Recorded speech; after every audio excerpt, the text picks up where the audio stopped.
You're listening to the CyberWire Network, powered by N2K.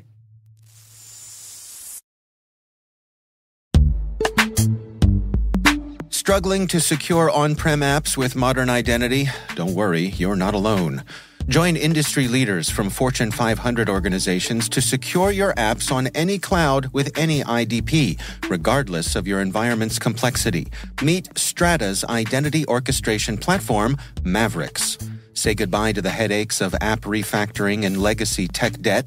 With identity orchestration, you can modernize legacy apps to use MFA or passwordless authentication in a few weeks, migrate from one IDP to another, and so much more without changing the app. No matter your IAM use case, Strata extends the value of your current identity investments. And the best part? You can try it for free today. Visit strata.io/cyberwire to share your biggest identity challenge, and they'll hook you up with a complimentary pair of AirPods Pro. Don't miss out. Visit strata.io/cyberwire. That's strata.io/cyberwire.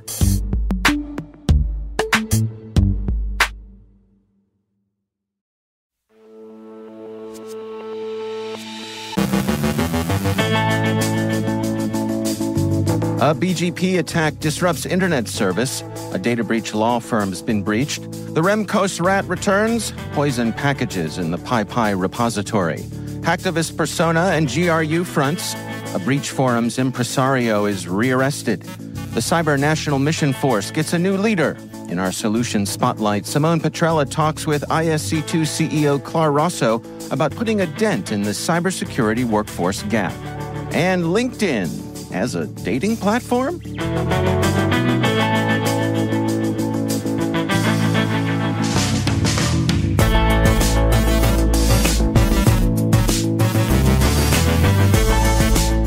It's Friday, January 5th, 2024. I'm Dave Bittner, and this is your CyberWire Intel Briefing.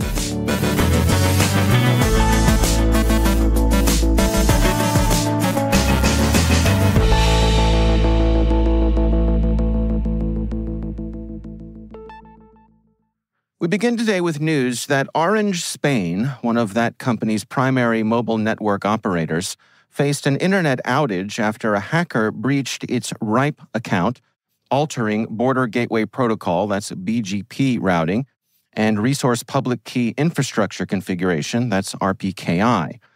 RIPE is the Regional Internet Registry for Europe, the Middle East, and Central Asia. BGP is crucial for directing internet traffic by allowing organizations to link their IP addresses with autonomous system numbers and advertise to connected routers. However, it's based on trust, making it vulnerable to hijackings when a rogue network falsely announces IP ranges associated with a number AS number, redirecting traffic maliciously. The hacker, known as Snow, modified Orange Spain's AS number and enabled an invalid RPKI configuration, a cryptographic method to ensure only authorized routers can advertise an AS number and its IP addresses. This improper implementation caused Orange's IP addresses to be incorrectly announced, leading to network performance issues. The breach likely occurred due to weak security, specifically the absence of two-factor authentication on the RIPE account and a simple password, RIPE admin. The credentials were possibly stolen via information-stealing malware found in a public leak. RIPE has restored control to Orange and urged all users to update passwords and enable multi-factor authentication. In what has become an all-too-frequent story of bitter irony, San Francisco-based Orrick, Harrington & Sutcliffe, a law firm specializing in handling regulatory requirements for companies during security incidents, suffered a cyber attack in March 2022, exposing personal and health data of over 637,000 individuals. Hackers accessed detailed information, including names, birth dates, government IDs, and medical and financial details from clients like iMed Vision Care, Delta Dental, Multiplan, Beacon Health Options, and the U.S. Small Business Administration. Despite not detailing the breach method or ransom demands, Oric has settled class action lawsuits accusing it of delayed breach notifications. The firm expressed regret and emphasized its commitment to data protection, indicating no further notifications for additional businesses. Researchers at Upticks report that UAC 0050, a threat actor active since 2020, is deploying the Remcos rat through phishing attacks while employing new methods to evade detection. This group, known for targeting Ukrainian and Polish entities, now uses a pipe method for inter-process communication, increasing its adaptability and sophistication. Recent attacks have involved a malicious LNK file targeting Ukrainian military personnel with fake consultancy roles. The file bypasses security measures by collecting information about installed antivirus products and executing remote scripts to download and launch Remcos rat. This malware harvests system data and browser login information, with its evasion tactics marking an advanced leap in UAC 0050's operational strategies. Fortinet researchers identified 3 malicious packages in the PyPy repository targeting Linux systems with a crypto miner. Authored by Sastra, the packages named Modular7, DriftMe, and CatMe amassed over 400 downloads before removal. These packages' indicators of compromise matched a previously discovered package, Culture Streak. The attack is initiated via an import statement, which triggers the download of a shell script and a CoinMiner file from a remote server. The script fetches a configuration file and the mining executable, with the attacker disabling features for compatibility and using the nohup command for background execution and persistence. These packages showcased advanced tactics to evade detection and maintain malicious functions by storing critical commands remotely, enhancing concealment and control over the disclosure of malicious code.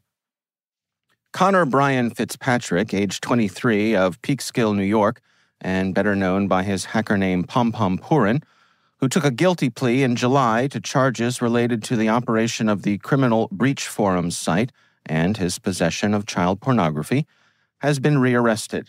He's been out on bond awaiting sentencing, and he was taken back into custody for reported violations of his parole, the Record reports.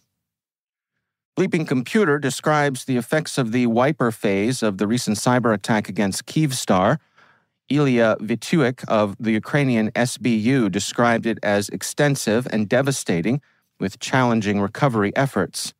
Kyivstar, which fully restored services by December 20th, hasn't confirmed the SBU's account and denied data loss or theft.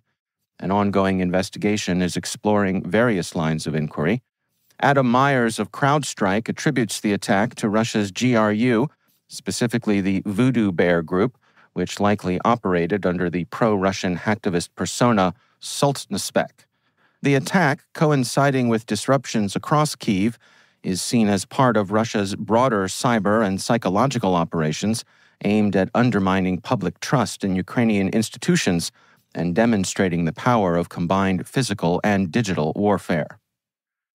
U.S. Cyber Command's Cyber National Mission Force will see a leadership change as Marine Corps Major General Lorna Malek takes over for Army Major General William Hartman.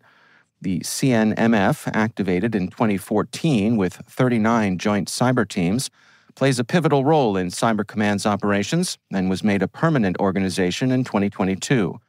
Malek, the first black woman to become a brigadier general in the Marine Corps and the service's first female chief information officer, recently served as the military deputy director for the National Security Agency's Cybersecurity Directorate. Her appointment was delayed due to a blanket hold on military promotions, but proceeded after Senator Tommy Tuberville lifted the hold. Hartman is set to become Cyber Command's new deputy chief, while Malek's former role at NSA will be assumed by Brigadier General Jerry Carter. Congratulations, Major General Malek.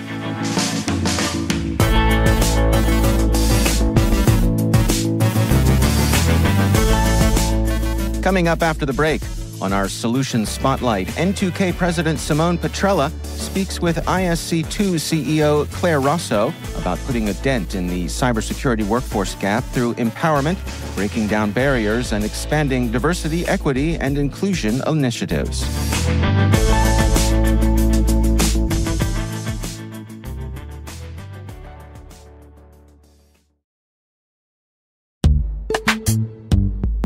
From dozens of spreadsheets and screenshots to fragmented tools and manual security reviews, managing the requirements for modern compliance and security programs is increasingly challenging. Vanta is the leading trust management platform that helps you centralize your efforts to establish trust and enable growth across your organization. Over 6,000 companies partner with Vanta to automate compliance, strengthen security posture, streamline security reviews, and reduce third-party risk. CyberWire Daily listeners can get $1,000 off Vanta by going to vanta.com/cyber.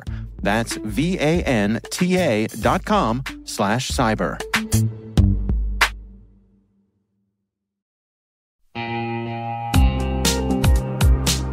And now, a word from our sponsor.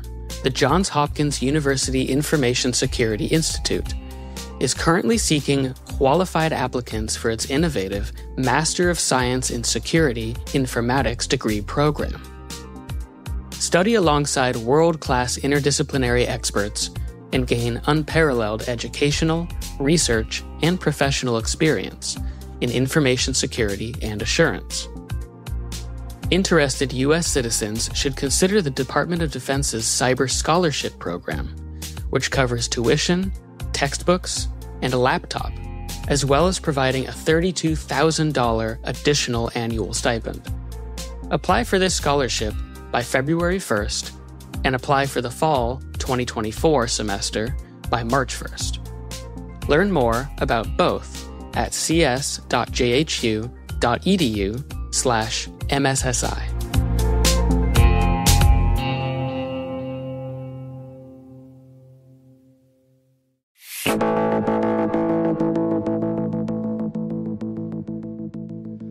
In our ongoing Solutions Spotlight series, today N2K President Simone Petrella returns with a conversation with ISC2 CEO Clar Rosso about putting a dent in the cybersecurity workforce gap.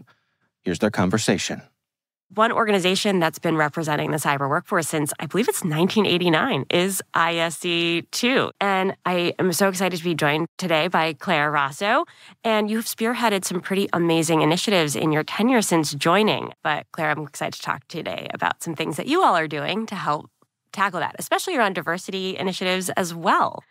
Before we dive into all of that, one of the first things I noticed about you is that you have a long history with associations, but of accountants. Yep. So I would love to hear a little bit about your background, but then also your perspective on the similarities and maybe differences that you've noticed in the field since joining cybersecurity. Thank you, Simone. So thanks. It's great to be here. Great to be talking to you. Thanks for having me. And it's fascinating, actually, that I come from working for decades for the accounting and finance profession, because I actually think my experiences there are not dissimilar to what we're doing here. And there's a lot to be learned both ways in that relationship. So accounting and finance has an underlying need to have a deep knowledge and understanding of risk management. And if you think about what cybersecurity, but it's nothing but risk management. So the overlap there was a super pleasant surprise for me when I joined the organization. And then personally, I think that, plus the fact that in my career, I had had so many opportunities as a business leader to be involved. But when I think about the profession, there's a couple areas that some of what I learned when working with accountants is actually serving me really well here with cybersecurity. So one is just thinking about the professionals. And in accounting, we had a workforce gap, nothing on the scale like we have in cybersecurity. But that challenged us about a decade or so ago to really think, how do we think differently about who we hire, and how can we challenge our traditional beliefs that we need to have people who have technical accounting skills and really think about what are the core competencies that make someone a good accountant? Well, guess what? They're problem solvers and analytical thinkers and critical thinkers. They need to, in writing and in verbal communications, they need to be great. And gosh, that sounds really similar to what we need in cybersecurity. So I think that is a pleasant area of overlap that we can leverage. Yeah. I mean, it always has struck me being in the cybersecurity industry for as long as I've been in there, we are an industry of professionals, but we haven't professionalized. Yeah. And what I think you're describing is this concept of like professionalization, and those standards are part of it. So switching back to kind of the meat of the topic, ISC2 is known for putting out its annual cybersecurity workforce study, and the most recent came out in early November of 2023. Would you mind sharing some key takeaways or themes that you saw from this most recent study? Okay. As usual, it's a good news, bad news scenario, which is really ultimately good news. So the workforce grew. It grew 8.7% to 5.5 million professionals. We count fractional people in cybersecurity as part of the workforce, and because it is really illustrative of what the cybersecurity workforce looks like. So anybody who spends more than 25% of their time on cyber roles, we include as part of the workforce. So 5.5 million, we grew the supply. Always good news. We pat ourselves on the back. But at the same time, the demand grew even more. So our unfilled roles in cybersecurity now globally are around 4 million, which is huge. It was about a 12-point-something% increase year over year. And while that's worrisome, I actually think it's positive too, because what that tells me, because this is demand for unfilled roles, is that organizations are prioritizing cyber professionals on their team, which is they understand the value of cybersecurity professionals in the workforce. This year, we dug into the difference between people and skills. And so not just do you have a gap in your workforce, but do you have a skills gap? And perhaps it has really shown a spotlight on the fact that we need to be paying more attention to the skills gap. So I think that really points to thinking about what are the skills we need? How do we take the time? And that's the hard part, right? Yeah. You're a cyber professional. Mm-hmm. You know this. That's the hard part. How do we take the time to develop the skills that we deem essential to our organization so that we can really address our security posture? And in some cases, take the time to identify which skills are required for the roles that we need. I know a part of that is also addressing diversity and inclusion, and that's a priority for ISC too as well. How are you approaching those particular issues in the cybersecurity community, and what initiatives are in place now to promote diversity? All right. Well, so we kicked off a DE&I initiative 3 years ago when I first joined, and we brought a group together globally to say, what is it? What's the landscape look like here, and what do we need to do? And the data is super clear. We bring diverse individuals in, and they don't stay. And it's the worst with women, right? We bring women in and they don't stay in cyber, and we need to change that. We need to understand what the root causes of that. So our approach has been, first and foremost, that we're not going in alone on this. So there are so many wonderful nonprofits all across the globe that are focused on helping different kinds of diverse or underrepresented groups enter the cybersecurity profession. So we are partnering with them to understand what we can do to help people be successful. And one of the things that we found out, and we held a global DEI summit in Washington, D.C. last summer to bring that group together and talk about what can we do that's most important. And where we landed was sort of a two-way path on employability.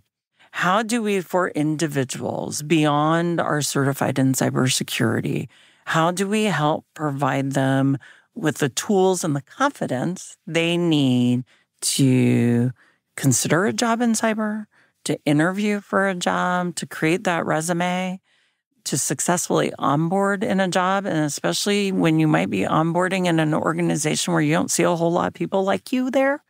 And then how do you help them just navigate the workplace in a way where they feel included and they belong and that's somewhere where they want to stay? So whole bunch of work starting in that area. And there's a lot going on there. We just want to amplify and scale that. And we now need to also address the employer side of the equation. And I bet you have stories you could tell me. So many. But we need to work with employers to say, what are those best practices? Let's work together, because your heads are all nodding when we talk about hiring differently. So let's talk about that. How does that mean you change your job descriptions? How does that mean how do you change how you filter for who you interview? How might that even change how you interview and consider who's a qualified candidate for a job?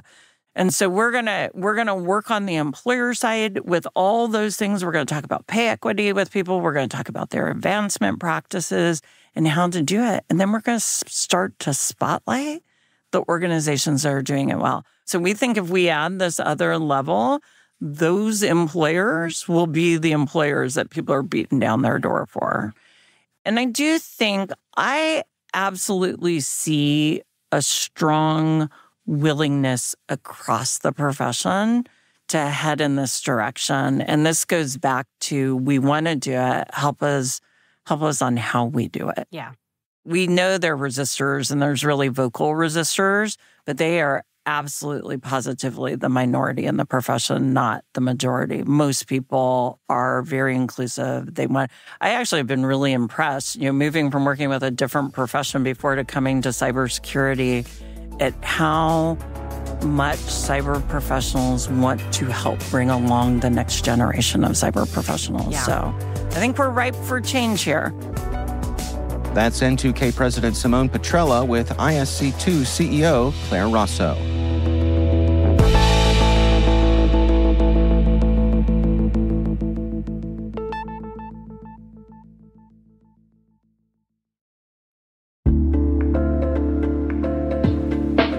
Hey everybody, I want to take a few minutes here and talk about our sponsor, Splunk.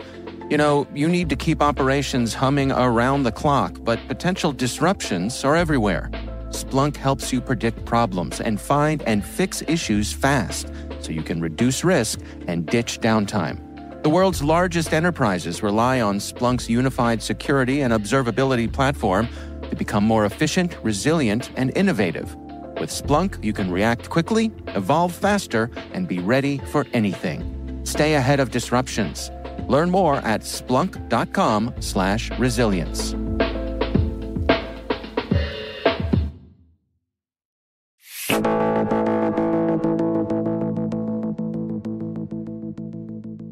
And finally, Business Insider reports a trend.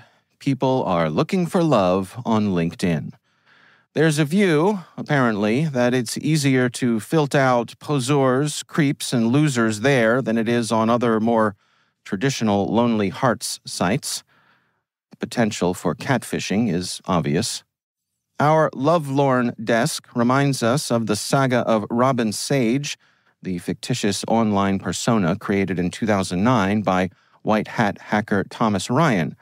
Accounts on popular social media platforms presented Robin Sage as a 25-year-old cyber threat analyst at the Naval Network Warfare Command with a MIT background and a decade of experience. The phony accounts engaged with nearly 300 security specialists, military staff, and intelligence agents. Despite being entirely fictitious, she was approached for consulting roles by prominent companies like Google and Lockheed Martin, and received dinner invites from male contacts. We actually know someone who brought a resume to a first date. Maybe that acquaintance was ahead of the curve and not just a little bit odd.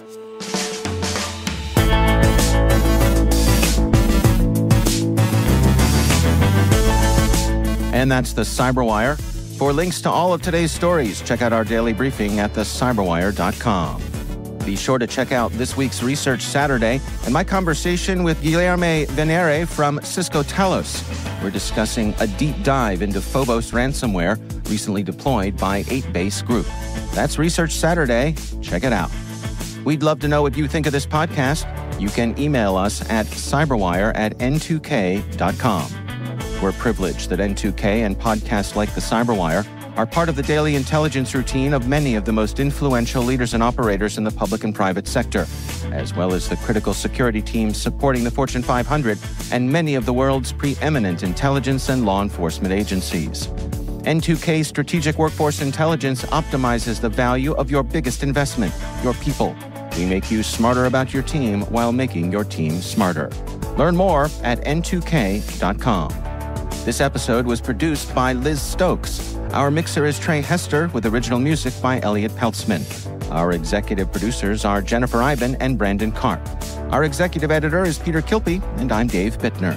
Thanks for listening. We'll see you back here next week.